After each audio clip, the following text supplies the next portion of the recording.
Noxcrew! Hello everyone, it's Avondale, and welcome back to another episode of the Lobster Helpers. Now, before we get down to it today, I need your help. Right now, I need you to go down to the comment section. I need you to leave me an idea for a new lobster that I can make. I need to fill all these containers with lobsters before I can release this as a downloadable map. And I'm running out of ideas. I have about half of them ready to go in my head, but I haven't built, most of them yet. But I need the other half done. So if you guys leave me a comment with some ideas for lobsters that you have, I will think about them, and any of them that would be cool or are a good idea, I will try my best to incorporate. Now anyways, we're looking in here. Let's see what we've got done already. We've done Redstone Guy, we've seen him. Blue Guy and Yellow Guy, they made their appearance along with Spectator Guy in the team teleporting episode. And Chef Guy was the last couple episodes. He was pretty cool as well. But we have a new guy today, and he's ActuallyIsALobster guy. That's his name, ActuallyIsALobster guy. I wonder what he does. Let's let him out and see. Oh, he talks. Hello, I'm lost and I need to get home, but I'm scared of lobster traps. Can you please help me? Yeah, sure. Let's go see if we can get you home. I don't really know where you live. Do you know where you live? I think he's shy. I don't know. Okay, well, let's see if we can find you a home. Okay, come on, I see it over here. I think this is it, but yeah, I see your house back there, but there's just a lot of lobster traps in the way. You think we can sneak by him? Oh, jeez! Oh, wow, he's pretty scared. He went running away. You okay? Come on, let's try it again. Think you can make it by? Oh man, he looks so scared. I don't think we can do it. Yeah, come on over here. Alright. You wait here. I'm gonna see if I can take care of these guys. It says right here there's some trap destroyers. 8 TNT? Is there anything special about them? Can be placed on block of red. Okay, I'll see. I think I can take care of these. Look out! Ah, okay, yeah. So these will destroy all the lobster traps. Let me just go down and throw a few in. Oh man. He is a little nervous, isn't he? Alright, last couple here.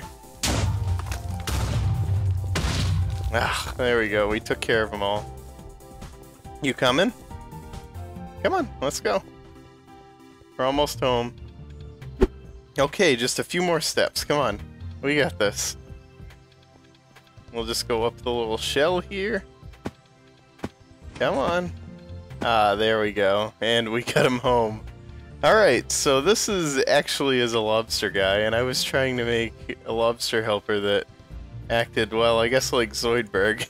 And so he gets scared when he sees lobster traps. So I'll go ahead and get myself back in creative mode here. And we'll take a look at some of the stuff that runs him today, and then we'll also do some more in the next episode. Okay, so I've reset my beautiful lobster traps back here in this alley, and I wanted to show you why he was running away from the lobster traps. I'm sure some of you may have guessed it already. Well, let's do effect AE clear, and you will see, if I get the text off my screen, that there's a creeper sitting inside every one of these traps. He's named Trap. And you might not be able to tell, but he looks a little chunky, doesn't he? So let's just get a creeper egg real quick, and we'll spawn a normal one right next to him. We can see sort of what's going on there. So that's a normal sized one, and this is the fat guy. And he's pretty big because he is right on the verge of exploding. His fuse time, however, is set to be really long, and that's why he's lasting there for so long. Now, I have a system set up that kills these guys off every once in a while and spawns a new one. It actually is a lobster guy. Found him again. So basically what happens is it kills the lobster that's there right at, or the lobster, it kills the creeper that's there right after it spawned a new one in. So it keeps refreshing the cycle so they'll never blow up. Now, ActuallyIsALobster guy is composed of an armor stand, a creeper, and a silverfish with no AI. They're silenced on both of them. And so the creeper was obviously important to the running away mechanic. which is surprisingly inconsistent, as you can see here. It's pretty good when there's only one thing for them to run away from, but when there's multiple things for them to run away from, it gets a little derpy at times. So I wanted to use this mechanic where the creeper runs away from the blowing up creeper as sort of a way to make it so that a lobster could be scared. And then I did the goofy little running animation to get that to work as well. Okay, so the next thing I wanted to show off was how to fake a TNT explosion. Now, you need to have a TNT explosion or something of the sort to give the visual effect to blow up these traps, but if you use an actual TNT blast, it'll, well, pretty much blow up everything. And we don't want that because that just makes a mess. It leaves drops on the ground that you have to worry about killing so the player can't pick them up. You know, a lot of bad things happen. So we'll come over here to my little obsidian test site and you'll see the lobster traps that I cloned in up there into the alley. This is my test site right here, and you'll notice now that when I place the TNT there on the redstone block, yeah, it's going to automatically activate. That's the reason I chose to use the redstone block as a block you could place the TNT on. But it makes the sound, it does the animation, but it doesn't blow anything up. So what is it actually doing?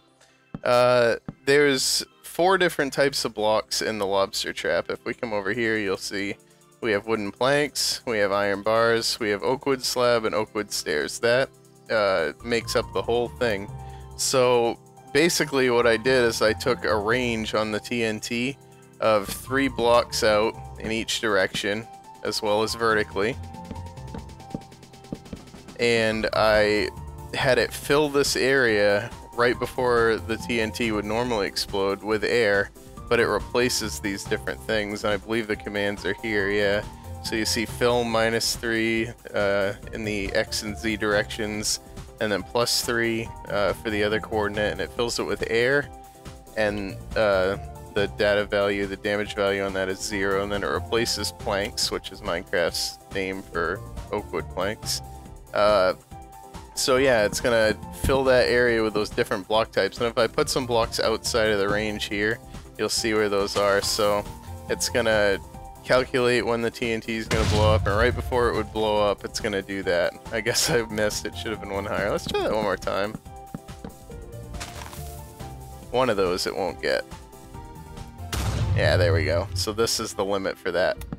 So that's how it damages the things. The explosion is done with a particle effect, but the game actually knows when to do it based on another lifetime scoreboard objective that I used when I cooked the food in the last episode. So you see here, we're adding to Prime TNT a lifetime score of 1, and then these fill events right here are happening when the lifetime score reaches 75, and then it's gonna at the same time as that, it's gonna kill all of those trap creepers that are in that area, and then it kills the TNT as well as does the explosion and the sound.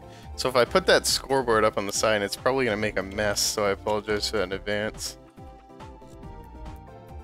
Okay, there we go. Set display, sidebar. Let's go ahead and clear those. Scoreboard, players, reset, star will get everything on the board.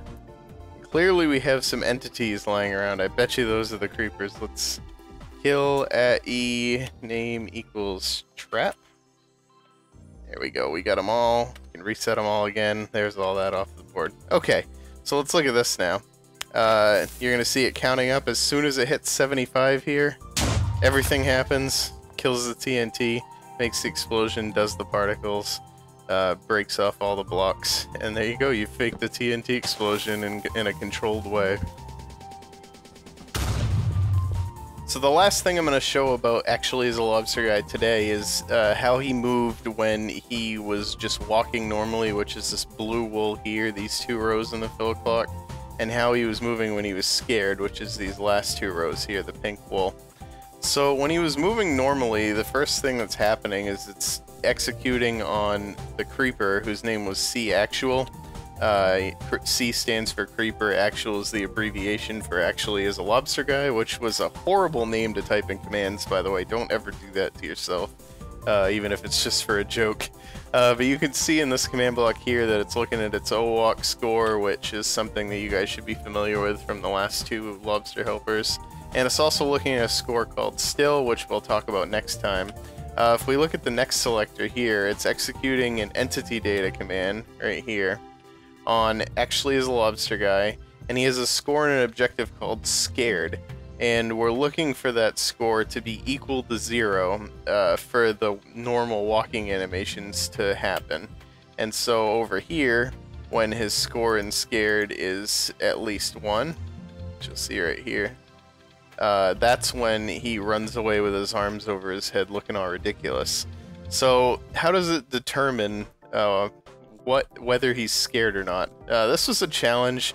I'm not entirely happy with the way that I did it, but it kind of worked out okay. It's pretty funny to look at either way, and that was the main thing I was going for. If you look in here, there is an execute command happening on all of those creepers that were named Trap, and it's trying to set ActuallyIsALobster Guy when he's in a radius of 7, a scared score of 50. Now that scared score counts down by 1 every tick, as long as ActuallyIsALobster Guy has a score of at least 1 in that, so it can never go negative, essentially. And then the other thing is over here, he says whoop every time his scared score is above 2. So I just basically wanted him to fill up the chat with noise as he was screaming or running away. The reason it was so difficult to figure out the scared value is because it's really difficult to know where mobs are in relation to each other in Minecraft, and also whether they're moving or not turned out to be really difficult to figure out. However, I did that, and that's what the next episode is going to be on. So in the meantime, don't forget your job. Remember at the beginning when I said to suggest a lobster idea? Yeah, go do that. Let me know if you have any questions or comments about ActuallyIsALobster Guy. Leave them in the comments. And I will see you next time. I've been Avondale. Thanks for watching.